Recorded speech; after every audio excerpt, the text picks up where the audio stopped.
স্বজন কেউ তো হবে না, পিছনে কাঁদিবে সবাই, কেউ সঙ্গে যাবে না।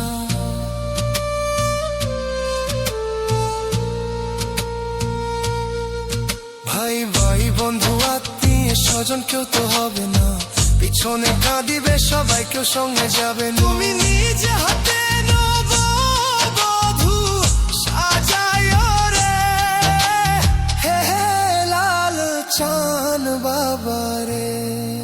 তুমি ধীরে ধীরে ধইরা ফিরে যাইও রে, আমি যেদিন যাইব রে মুর্শিদ আমার নিজের বাড়ি, আমার জন্য কিনাইনো সাদা মার্কিন শাড়ি। আমি যেদিন